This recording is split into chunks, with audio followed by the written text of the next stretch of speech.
Hey there, what's up, everybody? Welcome back for some more action, and we have another one of these 1908 games for you today. We have the second game of the doubleheader, the Athletics of the Red Sox. This is on April 20th, 1908, and I guess one of the big questions we had at the very beginning of this project was how is this going to work with doubleheaders that are actually put on camera, and this is the way it's going to work. We're going to have both games, and we're going to separate them like this.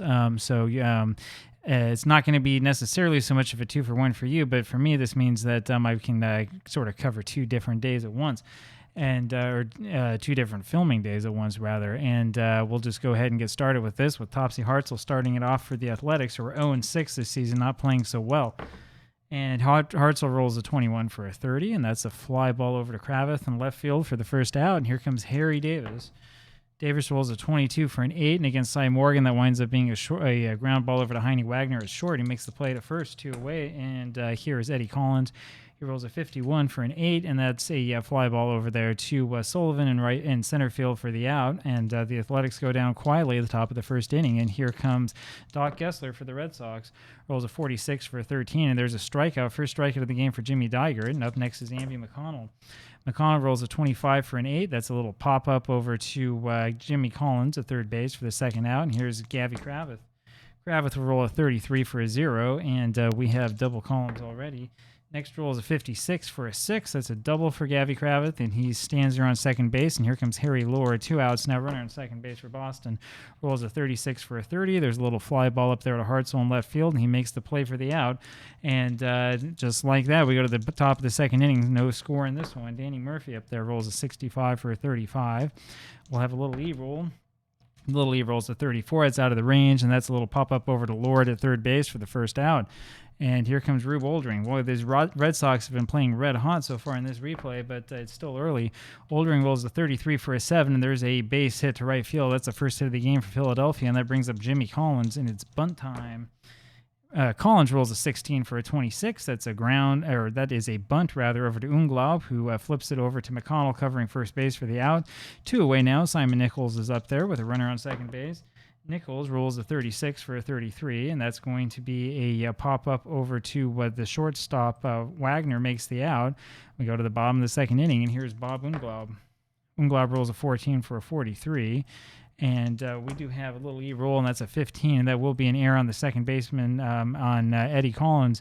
And Unglaub finds himself on first base here with nobody out, bottom of the second inning. Heine Wagner up there, he's going to bunt.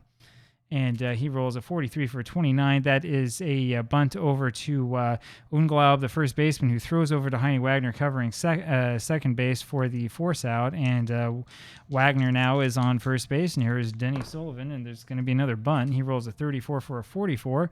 That is a bunt over to Davis, who fields it, flips over to Eddie Collins covering first base for the out. Wagner moves up to second. Good bunt, and here's Kerrigan with a chance to drive someone in. He rolls a 55 for an 8. That is a ground ball over to third base where Jimmy Collins has it, throws to first for the out. We go to the top of the third inning. These games have been close, but the Athletics just haven't been able to win, have they? Shrekken Ghost is up there now, rolls a 31 for a 36, a change to a 38, and that winds up being a base on balls because Cy Morgan has that W, and that brings up Jimmy Digert now with a runner on first base, and pitcher's gonna bunt here. Digert rolls. So I have to look closely at 33 for an 8, and that is a bunt back to Cy Morgan, the pitcher, who throws over to McConnell covering first base. It's a good bunt, and that means that the Athletics have 2 chances to drive in the run. Here's Topsy Hartzell.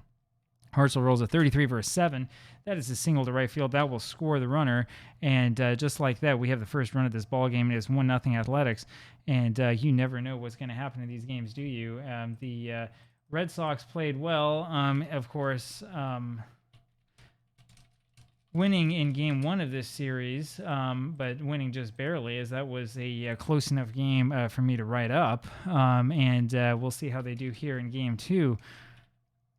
As I was saying here at the top of things, it's been kind of surprising that the Red Sox have been playing as well as they've been playing. I mean, but you never know what's going to happen in these replays. They never really quite happen the same way that they did in real life. We're going to take a quick look here at Topsy Hartzell and just take a look and see if he has an 11, and he does. We look that up because we want to see if we're going to hit and run or not, and we will. And the roll is a 36 for a 32, and that's a little fly ball over to, I guess, or the right fielder for the second out. Makes you wish you forgot about the whole thing. And here's Eddie Collins. We will take off the hit and run. He rolls a 45 35 for a 14. Of course, it's a walk against Cy Morgan, who's got the W. Second walk of the game issued by Cy Morgan, and here comes Danny Murphy, who has the chance to really break this one open. He rolls a 53 for a 16, and that error number's changed to a 17. That's going to be a single to left field, which scores 1. That's actually a poor play there by Kravitz, the left fielder. Then the other runner, Collins, goes to third base. Murphy ends up moving up to second on the throw home. And so just like that, it is 2-0 Athletics here in the top of the third inning. And up next, Rube Oldring with runners on second and third here, 2 outs. Oldring rolls a 36 for a 33. There's a little pop-up over to third base, and it's Lord who makes the play, and that is the third out. 2 runs, though, for the Athletics in the top of the third. And here in the bottom of the third comes Cy Morgan leading things off. Rolls a 43 for a 29, which is a strikeout for Dygert, strikeout number 2. That is a strikeout because Dygert has that nice little X. 1 out now, and here's Gessler, rolls a 35 for a 9. He gets the base hit, but unfortunately that little C means that Gessler is caught stealing as McConnell's up there. And here's McConnell, still rolls a 33 for a 7. And boy, bet you wish that Gessler would have stayed, huh? Here's Gabby Kravitz now. He rolls a 22 for a 7. And suddenly there's runners on first and third as Kravitz gets the single. And here comes Harry Lord. And this is the way that the Red Sox have been playing. Lord rolls a 43 for a 29. That's another strikeout there for Dygert, number 3 for him. And we go to the top of the fourth inning. And here's Jimmy Collins. 53 is the roll, and he gets a 20, which is changed to an 18. That's always going to be an error, and except with 2 outs, apparently. And that means that the Athletics have a runner on first base for Simon Nichols, and we're going to bunt, of course. And the bunt is roll is a 22 for a 7. That's a little bunt over to Unglaub, who fields it and flips over to McConnell for the out. That brings up Schreckengost. And the question is, do you bunt here again? Or do you swing away? We probably just swing away with him because Dygert is such a poor hitter, pretty good pitcher, poor hitter. The roll is at 14 for a 43. That's a fly ball over to Kravitz in left field for the second out. Maybe we should have bunted after all. Here's Jimmy Dygert, and this isn't going to be much. He rolls a 64 for a 13. That is a strikeout. We go to the bottom of the fourth inning, still 2-0 Athletics. And that brings up Bob Unglaub. Unglaub's rolls an 11 for a 0. And as I always say, you wish they would save these for those seasons that actually have good double column rolls. The second roll is a 15 for a 2, and that's a triple for Unglaub. Ends up as the runner there on third base, and here's Heine Wagner. And I think that we will play the infield in to see if we can't cut off that run. Wagner's roll is a 21 for a 30. That's a fly ball over to Hartzell in left field, and he doesn't even have a chance, and that will score the run 2-1 now, Athletics. Up next is Denny Sullivan, rolls a 61 for a 32. There's a little fly ball over to Murphy in right field. That's the second out. Bill Kerrigan up there now. He'll roll a 62 for a 12, and there is a little E-roll to worry about, but the roll will be a 54, nothing doing. That is a little ground ball over to Davis, the first baseman, takes it to the bag himself for the out. We go to the top of the fifth inning, just like that. 2-1 now, Athletics. Here's Topsy Hartzell. Rolls a 32 for a 26. That's a ground ball to McConnell, who makes the play, throws to first for the out, 1 away. And here's Harry Davis. He rolls a 66 for a 0. Another one of those that you wish they would save for the 50s. Next roll is a 16 for a 6, but Harry Davis does have an N, which is one of those ratings I haven't seen before. Anyway, the dice roll is out of the range. It remains a double, and that means that with Eddie Collins due up, there is a runner at second base here, right in time for the heart of the Philadelphia order. Here's Collins. He rolls a 33 for a 0. I always have to check because those 3s look like 5s. The next roll is a 35 for a 6, and this is another one that might be increased to home run. But the roll is a 34, and so that's out of the range. That is a double for Eddie Collins. It is now 3-1 Athletics, and boy, Philadelphia has been able to really put on the power here today in the second game of this doubleheader. Is Danny Murphy rolls a 56 for a 30. It's a fly ball over to Kravitz, who makes the play in left field, 2 away, and here's Rube Oldring, runner on second base, and he rolls a 25 for a 9, and that is a single that will score the runner, but then Oldring is thrown out as he attempts to steal second base with the next batter up there. 4-1 now Athletics as that ends the top of the fifth. Here comes Cy Morgan now, and the Red Sox have a mountain to climb. Morgan rolls a 21 for a 30. There's a fly ball to Hartzell in left field for the first out. Gessler up there now rolls a 33 for a 0. Second roll is a 46 for a 2, and there's a double for Gessler. That brings up Andy McConnell, and the Red Sox are threatening already. His roll is a 53 for an 18. That error randomizer changes it over to a 22, and that's a bad pickoff move there by Dygert. Don't know what he's trying to do, trying to pick off Gessler. 1 out now, and Gessler's on third base. And the next roll is a 42 for a 36. That one stays at 36. That is a wild pitch by Dygert, and that scores the run. And now it's 4-2 Athletics. McConnell with his third roll here of the at-bat rolls a 14 for a 43. The little E rolls a 53, so that's off. That ends up being a quiet fly ball over to Hartzell for the second out of the inning, and here's Gavin Kravitz. He rolls a 16 for a 26. That is a ground ball over to Eddie Collins, makes the play over first base for the out, and we go to the top of the sixth, 4-2 Athletics now. Jimmy Collins up there, and he rolls a 66 for a 0. Save it for the 50s, boys. Rolls a 65 for an 8, and there's a single to Collins. That's why I say, hey, maybe we shouldn't have all those rolls here in this one. Simon Nichols is up now, and he's going to bunt. And his roll is a 21 for a 30. That is a good bunt over to the left side. Lord gets it, and he makes the play over to McConnell covering at first base because Unglaub was running in. And there's 1 out. And here's Ozzie Schreckenghost with the runner in scoring position. Ossie rolls a 42 for a 13. That's a strikeout. And that's strikeout number 2 there by Cy Morgan. Here comes Jimmy Dygert. He rolls a 43 for a 29. That's a ground ball over to Unglaub, who flips over to Morgan for the out at first. And that does that. We go to the bottom of the 6th, and up comes Harry Lord. Rolls a 24 for a 13 for the strikeout. Strikeout number 4 now by Jimmy Dygert. And here is Unglaub. Rolls a 24 for a 13, and there's a strikeout again, number 5, and here's Heine Wagner. He rolls a 15 for an 11. That is a single followed by a stolen base, and that brings up Denny Sullivan, who's in a clutch situation here. 2 outs, runner on second base.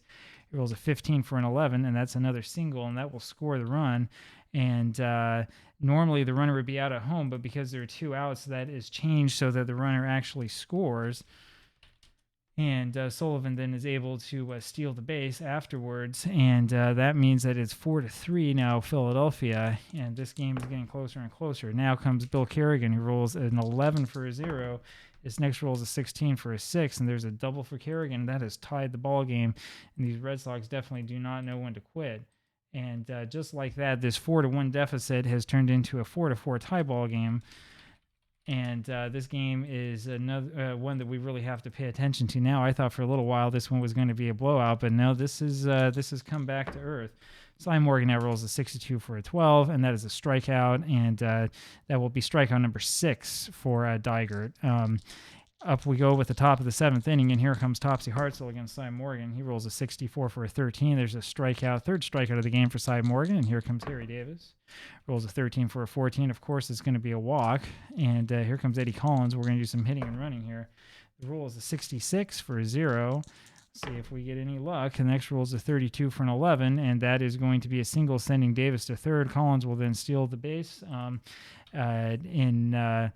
He'll then steal the base as Murphy is up there, and now we have a chance for Philadelphia to score 1 out, runners on second and third, and up there comes Murphy. So that was the top of the 7th as Eddie Collins, who made that hit. And I think that we are going to swing away here with Murphy. I think that's what the idea is going to be instead of trying to bunt. Murphy has the ability to hit the ball, but of course what he does is strike out. Now, it's actually a pretty good thing that we weren't bunting there, because if we were, then Davis would be thrown out trying to steal. So you don't always want to bunt in these situations because it can really, really backfire on you. Murphy strikes out.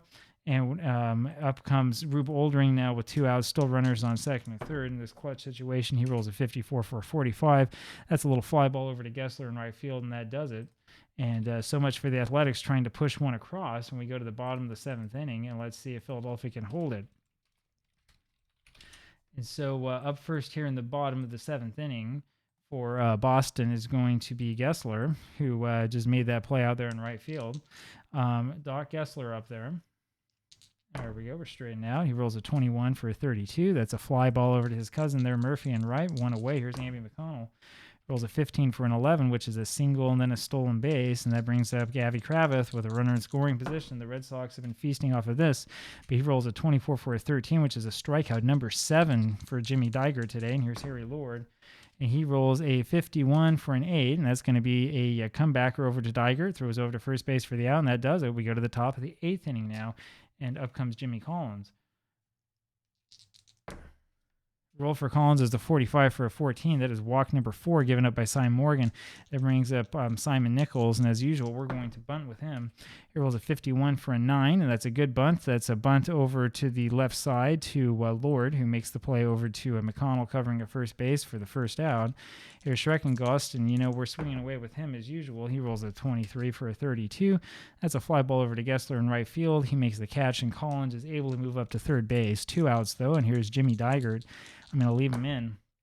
He rolls a 15 for a 36, and that is changed to a 23.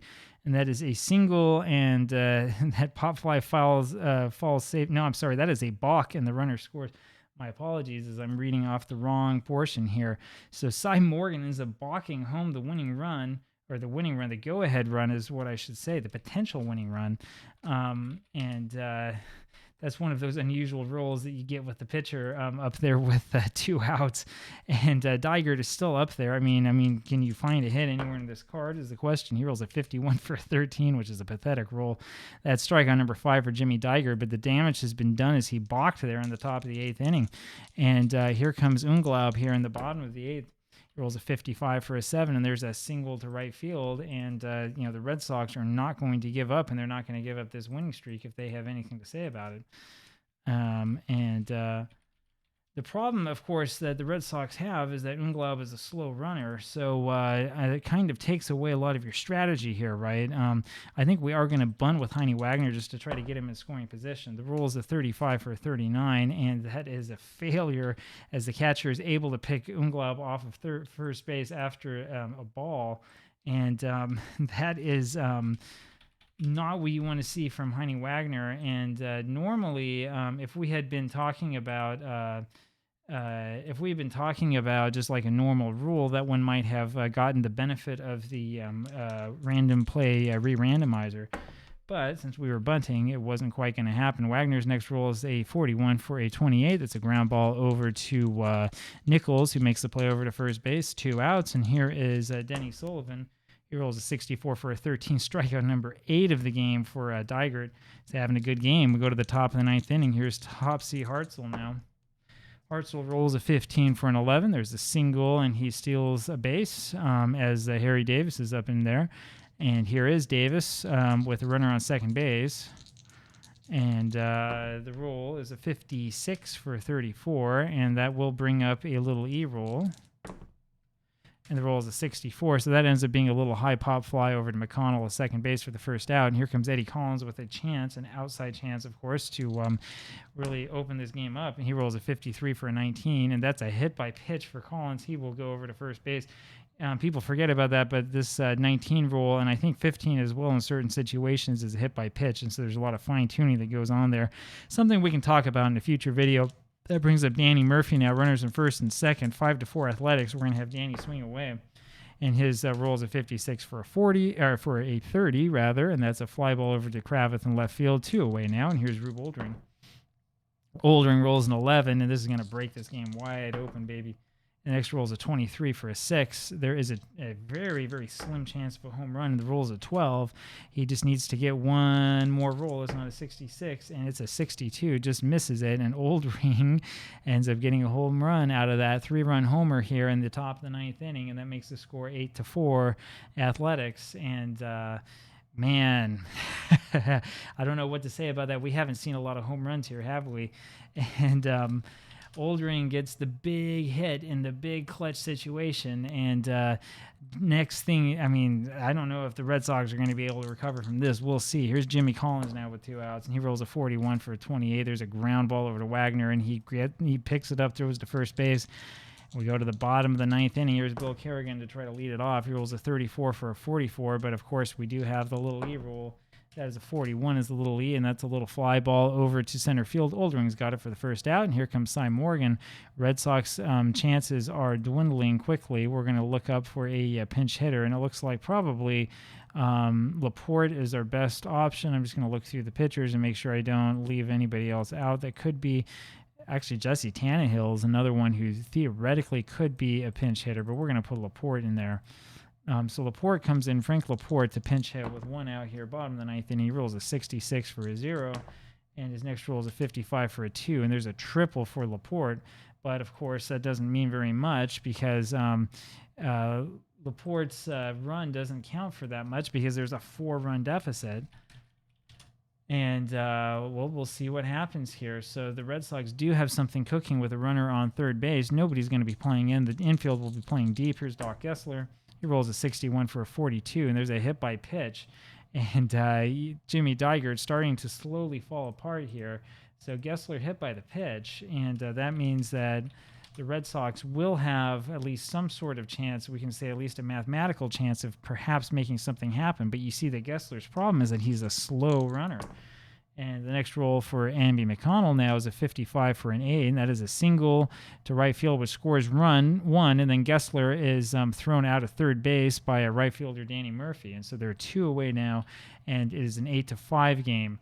And Digert, who has struck out 8, looks like he may be able to overcome some of these problems and end up finishing this game.